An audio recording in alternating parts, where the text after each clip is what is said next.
오늘 마태복음 1장의 말씀을 함께 보겠습니다. 마태복음 1장입니다. 우리 같이 한번 찾아볼까요? 우리 신약 첫 장입니다. 1장 18절에서 25절까지 말씀을 한 절씩 읽도록 합니다. 마태복음 1장 18절에서 25절입니다. 제가 먼저 18절을 읽겠습니다.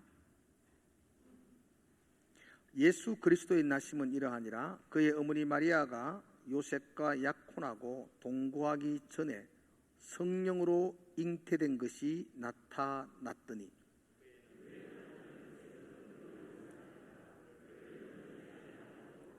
끊고자 하여 이 일을 생각할 때에 주의 사자가 현몽하여 이르되 다윗의 자손 요셉아 내 아내 마리아 데려오기를 무수워하지 말라. 그에게 잉태된 자는 성령으로 된 것이라. 아들을 낳으리니 이름을 예수라 하라. 이는 그가 자기 백성을 그들의 죄에서 구원할 자이심이라 하니라. 이 모든 일이 된 것은 주께서 선지자로 하신 말씀을 이루려 하심이니 이르시되 보라, 처녀가 잉태하여 아들을 낳을 것이요 그의 이름은 임마누엘이라 하리라 하셨으니 이를 번역한즉 하나님이 우리와 함께 계시다 함이라. 요셉이 잠에서 깨어 일어나 주의 사자의 분부대로 행하여 그의 아내를 데려왔으나 아들을 낳기까지 동침하지 아니하더니 나음의 이름을 예수라 하니라. 아멘. 성경이 읽어지네. 설교를 하면서 1년 동안 하나 바이블 설교를 하면서 1년 6개월 동안 구약만 했었어요.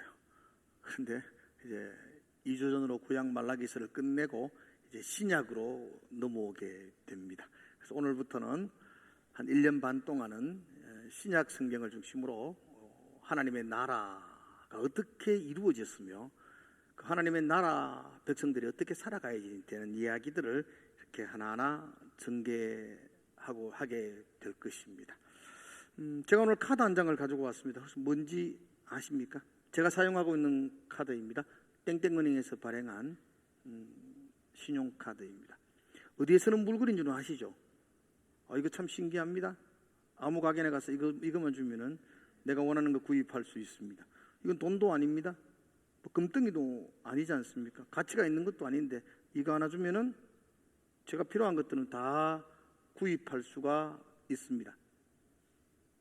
이거 하나로 다 구입할 수 있는 이유는 무엇인가 하면 우리 서로가 약속했기 때문입니다. 이거로 구입하고 나면 다음 달 되면 물건값을 다 지불해 주겠다는 서로의 약속, 그 약속을 믿는 믿음이 있기에 우리는 이거 한 장 가지고 그냥 물건을 내 필요한 것들을 구입할 수가 있습니다.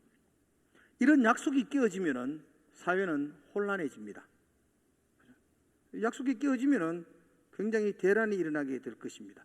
여러분, 사람과 사람, 우리는 참 부족하고 연약하지 않습니까? 부족한 우리가 서로 약속한 것이라 할지라도 우리는 반드시 지켜져야 합니다. 그 약속이 깨어지면 신용이 무너진 사회가 되고 혼란을 찾아오게 될 겁니다. 그러므로 우리가 서로 맺었던 약속은 굉장히 중요하고 지켜져야 할 것입니다. 하물며 하나님이 우리에게 하신 약속이라면 두말할 필요가 없을 겁니다. 하나님이 우리에게 하신 약속을 우리는 언약이라고 말합니다. 제가 수요일 갈라디아서를 설교하면서 언약에 대한 말씀을 여러분들과 함께 나누었습니다. 언약이라는 단어 속에는 두 가지 뜻이 담겨져 있습니다. 하나는 언약이라고 그러면 약속이라는 뜻이 담겨져 있고요. 또 하나 언약이라 그러면 그 안에는 유언이라는 뜻이 담겨져 있습니다. 그러므로 언약은 유언적 약속입니다. 보통 약속도 지켜져야 하지만 이 유언적 약속은 반드시 분명히 정확하게 지켜져야 될 약속입니다. 하나님이 우리에게 언약, 유언적 약속을 하셨습니다. 이것은 분명하게 이루어진다는 확신을 우리에게 주는 약속입니다. 하나님이 어떤 약속을 우리에게 해주셨나요? 하나님이 우리에게 했던 약속을 기록한 책이 바로 이 성경입니다. 성경. 하나님은 지금 우리에게 이 성경의 말씀을 통해서 우리에게 반드시 지킬 유언적 약속을 우리에게 해 주셨습니다. 우리는 성경에 대해서 압니다. 성경은 신약과 구약으로 나누어져 있고, 구약은 오래된 약속, 옛 약속, 그래서 구약이라고 이름을 붙입니다. 구약은 온통 약속으로 되어져 있습니다. 오래전부터 하셨던 약속. 신약은 새로운 약속을 말합니다. 그럼 구약에는 어떤 약속을 하고 있나요? 구약에는 죄와 사망에 빠져 있는 우리를 독생하신 메시아를 보내셔서 구원하시겠다는 약속입니다. 메시아 되신 예수 그리스도가 이 땅에 오실 것이다, 우리의 구원을 위해서 오신다는 예언적 약속이 구약 전체에 담겨져 있습니다. 신약에는 그 예수 그리스도가 만왕의 왕으로 다시 오신다는 약속입니다. 그러므로 신구약의 언약, 약속의 핵심은 예수 그리스도입니다. 오실 그리스도, 다시 오실 그리스도. 이것이 신구약에서 하나님이 우리에게 하셨던 약속의 가장 핵심적인 중심입니다. 그러므로 신약 성경을 딱 펼치면서 제일 먼저 기록된 부분이 그 약속하신 예수 그리스도가 아브라함과 다윗의 자손으로 우리 가운데 오셨다라는 것을 밝히고 있습니다. 마태복음 1장 1절이죠. 아브라함과 다윗의 자손 예수 그리스도의 계보라, 그분이 이 땅에 오셨다. 그 이야기를 시작으로 신약 성경은 펼쳐집니다. 왜냐하면 구약의 전체가 그 예수 그리스도에 대한 약속으로 다 기록되어져 있기 때문에 그 약속이 신약에서 이루어졌다, 그 증명을 마태복음 1장에서부터 시작하고 있습니다. 그리고 오늘 본문은 그 약속하신 예수 그리스도가 어떻게, 어떤 과정을 통해서 이 땅에 오셨는가에 대한 설명을 우리에게 보여주고 있습니다. 먼저 여러분과 제가 22절을 읽었으면 참 좋겠습니다. 22절의 말씀이거든요. 자, 한번 같이 한번 읽어볼까? 22절 시작. 이 모든 일이 된 것은 주께서 선자로 하신 말씀을 이루려 하심이니 이르시되, 이렇게 말하죠. 이 모든 일이 된 것은, 여기서 이 모든 일이라는 것은 지금 앞부분에 나와 있는 예수 그리스도가 어떻게 우리 가운데 잉태되셔서 오셨는가, 이 모든 일이 된 것은 우연히 된 것도 아니고 갑작스럽게 된 것도 아니고 어쩌다가 된 것도 아니고 사고로 이루어진 것도 아니고 오래전부터 여러 선지자를 통해서 예언한, 약속한 대로 이루어진 것이다, 그렇게 말씀하고 있습니다.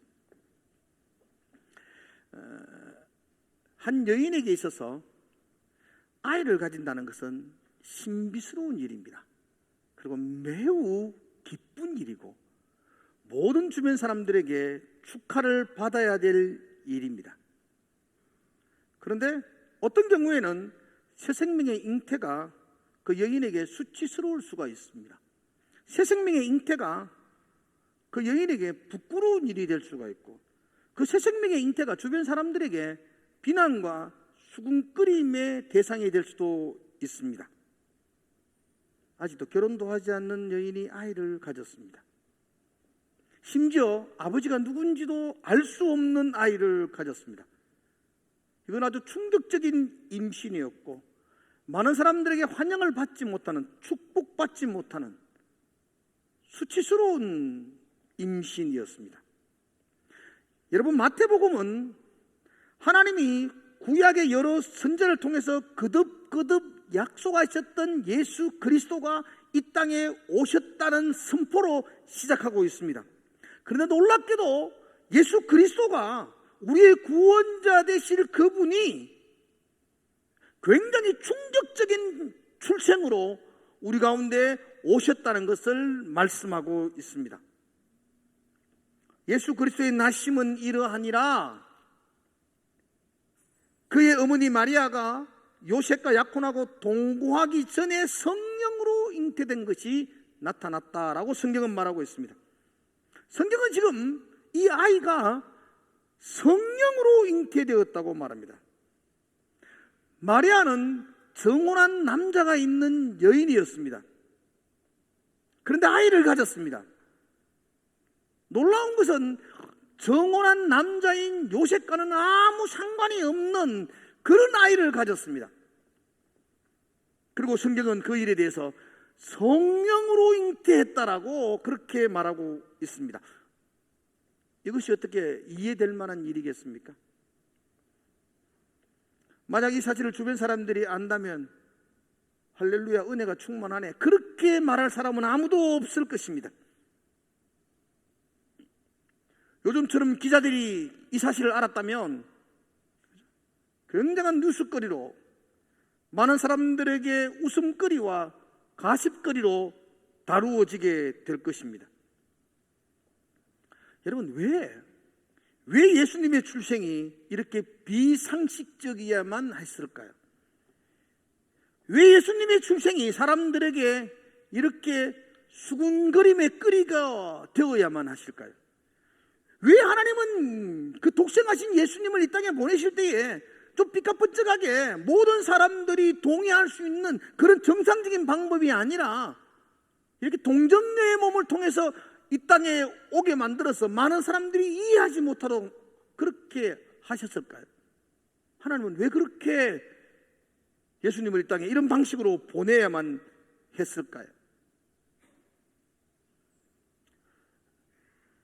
거기에 대해서 성경은 우리에게 분명하게 말합니다. 이 모든 일은 주께서 선지자로들로 하신 말씀을 이루려고 했기 때문이다 라고 말합니다. 이건 그냥 우연히 일어난 것도 아니고 이건 그냥 어쩌다 보니 된 일이 아니라 하나님이 치밀한 계획을 가지시고 여러 선지자들을 통해서 구약의 여러 선지자를 통해서 예언하고 말씀하시고 계획했던 일을 이루은 것이다 라고 말하고 있습니다. 여러분 예수님의 동정녀 탄생은 돌발적인 사건이 아닙니다. 갑작스러운 사건이 아니고 피할 수 없던 충격적인 사고도 아닙니다. 이것은 하나님의 계획이었고 여러 선지자를 통해서 구약에서 거듭거듭 약속해 주셨던 방식이었습니다. 제가 오늘 이걸 다 찾아 설명드릴 수는 없습니다. 그런데 두 군데만 딱 이야기 드립니다. 구약에서 어떻게 예수 그리스도 이 땅에 오심을 예언해 놓았던가 성경을 한 번만 찾아봅니다. 여러분들 자막을 한번 보십시오. 창세기 3장 15절에 이렇게 기록되어져 있습니다. 창세기 3장 15절입니다. 우리 같이 한번 읽어볼까요? 시작. 내가 너로 여자와 원수가 되게 하고 내 후손도 여자의 후손과 원수가 되게 하리니 여자의 후손은 내 머리를 상하게 할 것이요 너는 그의 발꿈치를 상하게 할 것이니라 하시고, 최초의 원시복음이라고 말합니다. 이 말은 하나님이 에덴 동산에서 뱀에게 선언하셨던 심판의 말씀입니다. 에덴 동산에서의 뱀은 아담과 하와를 유혹해서 선악과를 먹게 합니다. 지금 에덴 동산의 뱀은 단순히 우리가 생각하고 있는 기어다니는 숲속에 숨어있는 그런 뱀이 아닙니다. 에덴 동산에서의 뱀은 최초의 인간을 죄의 구렁텅이로 사망 가운데로 몰아넣었던 사탄의 상징입니다. 그러므로 좀 전에 읽었던 3장 15절에서 뱀의 머리를 상하게 할 것이라는 하나님의 심판의 선언은 여자의 후손을 통해서 사탄의 머리를 짓밟고 멸망시키겠다는 하나님의 예언적 메시지입니다. 여인의 후손이 결국 인간의 죄를 몰아넣었던 그 사탄을 궁극적으로 심판하고 짓밟아 승리하게 될 것이다 라는 예언입니다. 사탄이 힘이 있어서 득세하는 것 같지만 결국은 그 사탄은 머리가 깨어져서 멸망하게 된다는 겁니다. 누구를 통해서? 여인의 후손을 통해서, 여인의 씨를 통해서 사탄은 짓밟히고 멸망을 당하게 될 것이라고 말씀합니다. 그럼 여인의 후손이 누구인가요? 여인의 후손. 여러분들은 남자가 여러분들을 낳았나요? 여자가 낳았나요? 아버지가 여러분들을 낳으셨나요? 어머니가 낳으셨나요? 다리 밑에서 주었죠. 모든 인류는 남자가 놓은 자손입니다. 그렇죠? 아버지 날 낳으시고 어머니 날 기르시고, 어머니가 놓은 게 아니고 아버지가 날 낳았습니다. 이게 히브리 사상입니다. 동양 사상도 마찬가지겠지만. 그래서 아브라함이 누구를 놓죠? 이삭을 놓습니다. 사라가 이삭을 놓은 게 아니고 아브라함이 이삭을 놓고 이삭이 야곱을 놓고 야곱이 요셉과 그 형제들을 놓습니다. 남자가 남자를 놓습니다. 모든 인류는 남자의 후손입니다. 딱 한 사람, 인류 역사상 여자의 후손이 한 사람 있습니다. 누구죠? 예수 그리스도. 마리아에게서 예수 그리스도가 태어나는 겁니다. 요셉이 예수를 놓는 게 아니고 마리아에게서 예수님이 우리 가운데 오시는 겁니다. 그러므로 여자의 후손은 예수 그리스도입니다. 이 땅을 구원할 사탄의 머리를 짓밟고 이 땅을 죄와 사망의 권세에서 구원하실 분은 여자의 후손밖에 없습니다. 여자의 씨. 남자가 낳은 자손으로서는 이 땅의 구원자가 될 수가 없다는 것이 성경의 맥락입니다.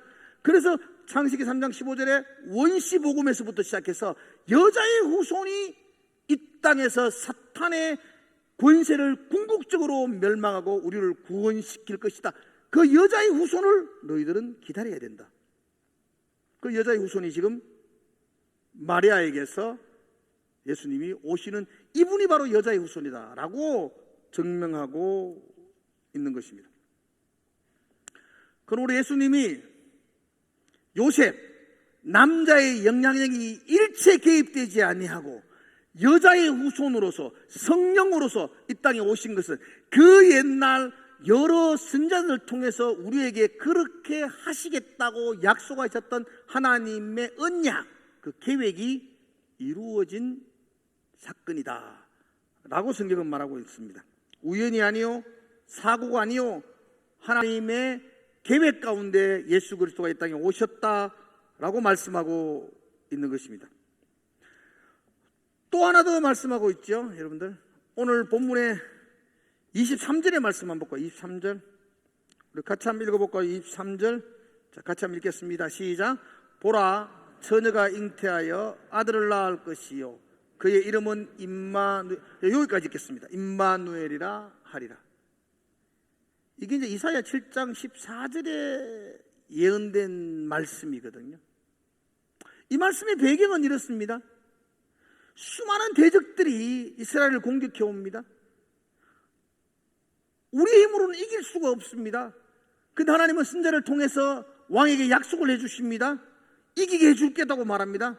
왕은 믿지 못합니다. 그때 하나님이 증거를 보여주겠다. 처녀가 잉태하여 아들을 낳을 것이다. 이 놀라운 일이 너희 가운데 일어날 것인데 그걸 보고서 너는 깨달아라. 이 땅의 수많은 대적들을 내가 승리하고 이기게 될 것이다 라는 예언적 약속이었습니다. 우리의 힘으로 사탄과 악한 영들을 이길 수가 없습니다. 그런데 처녀가 잉태하여 아들을 놓는 그 놀라운, 있을 수 없는, 우리의 생각으로는 해석되지 않는 놀라운 일들이 일어나면 그 처녀가 잉태된 그 아들을 통해서 이 땅에 죄와 사망의 우두머리였던 사탄의 머리를 짓밟고 승리가 우리 가운데 주어질 것이라는 걸 믿으라 라는 말로 이사야 7장 14절에 예언된 말씀입니다. 예수님이 이 말씀대로 오시는 겁니다. 처녀가 잉태하여 아들을 낳는데 그게 예수 그리스도였습니다. 그러므로 예수 그리스도의 탄생은 어쩌다가 된 것이 아니요, 그냥 사고가 일어나서 된 것이 아니요, 하나님이 구약의 여러 선자를 통해서 거듭거듭 반복적으로 약속하셨던 그 언약의 성취가 되는 것입니다. 자, 오늘 설교 제목 좀 재미없는 제목입니다. 구약 예언의 성취이신 예수 그리스도. 한번 따라해볼까요? 시작. 구약 예언의 성취이신 예수 그리스도. 이걸 좀 재미있게 바꿔보려고 아무리 노력해도 일주일 동안 제목 바꾸다가 시간 다 보냈습니다.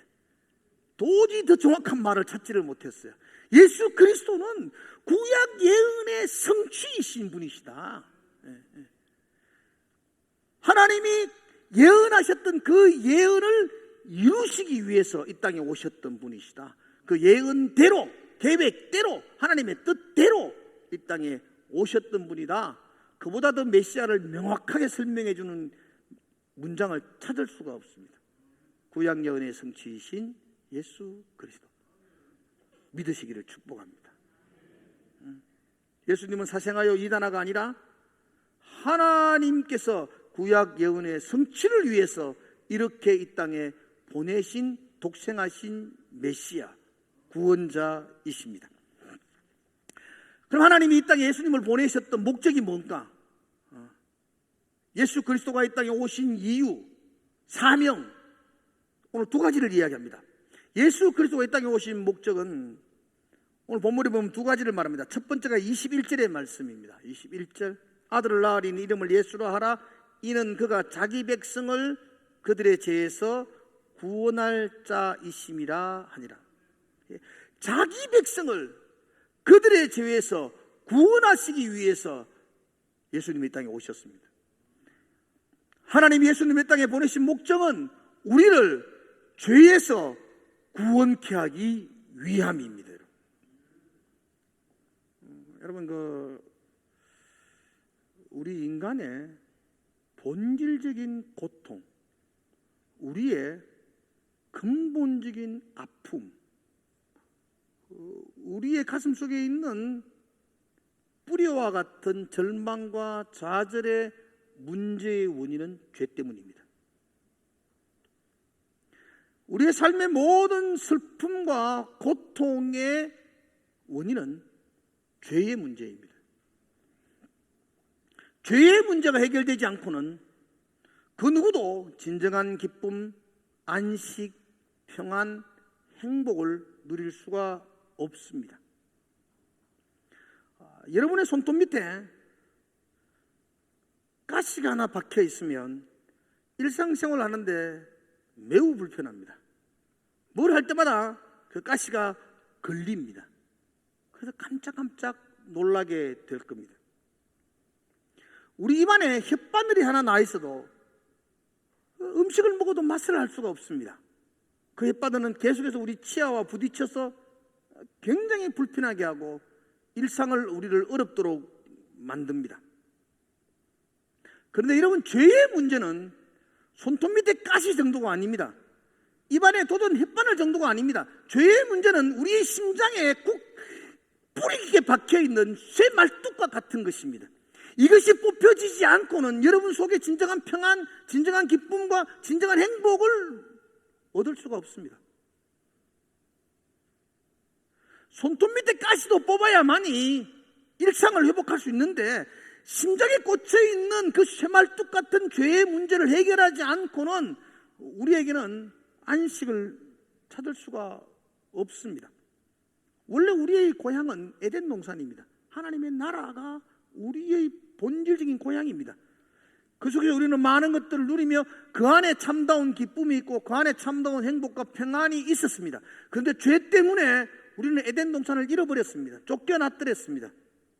그러므로 죄의 문제가 해결되어지면 우리는 다시 에덴, 그 하나님의 나라를 회복할 수 있는 겁니다. 그럴 때만이 참다운 기쁨과 행복을 누릴 수가 있습니다. 에덴이 회복되지 않고는 우리에게 진정한 만족은 얻을 수 없습니다. 그러므로 죄의 문제가 해결되지 않고는 참안식과 기쁨을 회복할 수가 없습니다. 하나님은 예수 그리스도를 통해서 우리에게 잃어버린 에덴을 회복시켜 주고 싶으셨습니다. 우리의 죄의 문제를 해결해 주고 싶으셨습니다. 그래서 예수 그리스도가 이 땅에 구약에 예언했던 선자들의 그 말씀대로 우리 가운데 오신 것입니다. 그리고 그분은 그분의 사명, 이 땅에 오신 목적, 자기 백성을 저희 죄에서 구원하기 위해서 그분은 모든 사역을 이루셨던 분이셨습니다. 여러분, 하나님은 우리를 회복시키는 분이심을 믿으십시오. 우리의 죄의 문제를 회복시켜 주십니다. 우리의 잃어버렸던 에덴을 회복시켜 주십니다. 그래서 말씀대로 예언대로 동정제의 몸을 통해서 이 땅에 오신 것입니다. 두 번째로 그분이 우리에게 오신 두 번째 목적이 있습니다. 그 두 번째 목적이 23절에 기록하고 있습니다. 23절은 이렇게 시작합니다. 보라 처녀가 잉태하여 아들을 낳을 것이요 그의 이름은 임마누엘이라 하리라. 그렇게 말합니다. 예수님의 또 다른 이름이 임마누엘입니다. 임마누엘이라는 말을 번역하면 하나님이 우리와 함께 계신다라는 뜻입니다. 주님이 이 땅에 오신 두 번째 목적입니다. 우리를 죄와 사망에서 구원하기를 위해서 오셨던 그분은 지금도 우리와 함께하기 위해서 이 땅에 오셨습니다. 그리고 지금도 주님은 저와 여러분과 함께하는 줄로 믿습니다. 한 번 더, 주님이 우리와 함께하는 줄로 믿습니다. 지금 이 순간에도 함께하는 줄로 믿습니다. 옆에 한번 보십시오. 주님이 계신가? 24 얼굴이 보이는 게 아니고 주님의 얼굴이 보여야 돼요. 주님이 항상 나와 함께 하십니다. 주님이 나와 함께 하신다는 말은 내가 눈물을 흘릴 때 그곳에 주님이 같이 계신다는 이야기입니다. 내 눈물을 보신다는 이야기고, 주님이 함께 하신다는 말은 내가 괴로워 고통당할 때 그 고통 가운데 주님이 탄식하고 있다는 것입니다. 주님이 함께 하신다는 것은 내가 찬송하여 기뻐할 때 주님도 함께 춤추신다는 이야기입니다. 주님이 나와 함께 하신다는 것은 내가 좌절하고 절망할 때 안타까워 함께 통곡하시는 분이라는 이야기입니다. 내가 실수하여 넘어질 때에 주님도 함께 눈물 흘리신다는 말씀입니다. 주님이 지금도 우리와 함께 하십니다. 그럼 여러분 길을 걸어가실 때에 그냥 이렇게 걷지 마시고 손을 이렇게 오므리시 됩니다. 요 오므리거든요. 오므리. 왜냐하면 주님 손잡고 가야 되거든요. 옆에 계시니까. 주님 손잡고 가신다는 심정으로 한 발 한 발 걸어가는 게 그게 신앙입니다. 그게 믿음입니다. 주님이 나와 함께 하시기에 내가 그분과 오늘도 동행한다는 것, 그게 우리의 믿음입니다. 주님이 나와 함께 하신다면, 주님이 지금도 내 곁에 계시다면 우리는 걱정할 게 없습니다. 염려할 것도 없습니다. 두려울 것도 없습니다. 주님이 느껴지지 아니하고 주님이 보이지 아니하고 주님이 만져지지 않으니까 두렵고 초조한 것입니다. 그런데 주님이 나와 함께 하신다면, 이 믿음이 있다면 우리는 두려울 것이 없습니다. 한 번 더 여러분들에게 축복합니다. 주님이 지금 우리와 함께하는 주님을 믿으시기를 축원합니다. 우리가 아이를 놓지 않습니까? 자녀를 놓지 않습니까? 자녀를 낳아놓고 자녀들에게 이제 내가 낳았다, 내 할 일 다 했다, 이제 니대로 크라, 그렇게 말하는 부모는 아무도 없습니다. 그 아이를 놓은 부모라면 언제나 그 아이와 함께하고 돌보고 그 아이를 양육하고 장성할 때까지 함께하는 것입니다. 하나님 마찬가지입니다. 내가 너를 오늘 낳았다라고 말씀합니다. 하나님은 우리를 구원하시고 난 이후에 광야 같은 이 세상 속에 우리를 그냥 버려두지 않습니다. 함께 하십니다. 동행하십니다. 붙들어 주십니다. 오늘도 주님과 함께 하시는 하루가 되기를 축복합니다. 주님이 나와 함께 하신다고 말할 때 우리는 이사야서 41장 10절의 말씀을 기억합니다. 주님이 함께하고 하신다 할 때 우리는 이렇게 고백하는 겁니다. 같이 한번 읽어볼까요? 시작. 두려워하지 말라. 내가 너와 함께함이라. 놀라지 마라. 내가 내 하나님이 됨이라. 내가 너를 굳세게 하리라. 참으로 너를 도와주리라.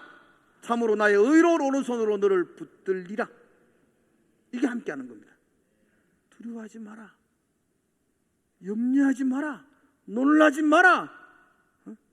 내가 너와 함께하겠다. 내가 너를 붙들어 주겠다. 나의 의로운 오른손으로 너를 지켜주겠다. 그런데 무엇이 염려할 것이 있고 두려울 것이 있겠습니까? 주님이 나와 함께 하실 때 우리 가운데 에덴이 회복되는 것입니다. 그래서 그것이 천국이라고 말하지 않습니까? 어디를 가든지 주와 함께하면 그곳이 하나님의 나라, 천국을 누리게 되는 것입니다. 사랑하는 성도 여러분, 한 주간 동안 주님과 동행하는 그런 삶이 되시기를 축복합니다. 그것은 하나님이 우리에게 주시는 천국을 누리는 삶이 될 것입니다. 예수님은 우연히 갑자기 어쩌다가 돌발적으로 이 땅에 오신 것 아닙니다. 그분은 여러 습자를 통해서 구약에서 거듭거듭 반복적으로 예언하셨던 말씀을 이루신 메시아이십니다. 그분이 이 땅에 오신 목적, 사명은 우리를 사망과 죄에서 구원하시기 위함이었고, 그분은 그 일을 다 이루셨다고 말씀합니다. 그리고 그분은 지금도 우리와 함께 하신다고 약속하고 계십니다. 그분이 지금도 나를 인도하시고 나를 지켜주시고 나를 붙들어 주시는 줄로 믿습니다. 오늘 여러분과 제가 두 가지를 분명히 기억하시기 바랍니다. 주님은 우리의 구원자로 이 땅에 오셨다는 것, 또한 그 주님은 지금도 성령으로 우리와 함께 하신다는 것. 그러므로 저와 여러분들이 이 땅에서 염려하고 두려워하지 않고 담대하게 주님과 함께 승리의 찬송을 부르며 한 주간 살아가시기를 주의 이름으로 축복을 드립니다. 우리 같이 한번 기도합시다. 일주일을 살아내야 합니다. 여러분, 오늘 예배드리기 중요한 것이 아니고 한 주간 살아야 합니다. 그때 살 때 믿음으로 사셔야 됩니다. 예배만 드리고 일주일 동안 예수님 같은 관계없는 삶 사는 건 의미가 없습니다. 여러분, 믿음으로 사셔야 됩니다. 주님이 나와 함께 하시는 걸 붙들고 두려워하지 아니하고 담대하게 살아가겠습니다. 주님을 붙들고 살겠습니다. 그런 마음으로 오늘 시간 함께 기도했으면 좋겠습니다. 한 주간의 삶을 살아내기를 힘을 주시옵소서. 그런 마음으로 주와 함께함을 붙들고 살겠습니다. 그런 마음으로 함께 기도하고 나가겠습니다. 같이 기도하겠습니다. 하나님 아버지, 이 시간에 기도하며 납니다. 한 주간을 붙들어 주시옵소서. 한 주간을 지켜주시옵소서. 이번 한 주간 동안도 믿음으로 살게 하여 주시옵소서. 주님이 나를 죄와 사망에서 구원하셨다는 그 확실한 믿음을 붙들고, 그분이 함께 하신다는 그 믿음 붙들고 이 시간에 두려워하지 않게 하시고 담대하고 당당하게 승리의 삶을 살아내게 하여 주시옵소서. 주님과 동행하는 삶을 살아내게 하여 주시옵소서. 내 혼자 달려가는 삶이 아니라 하나님과 함께하는 귀한 삶을 살게 하여 주시옵소서.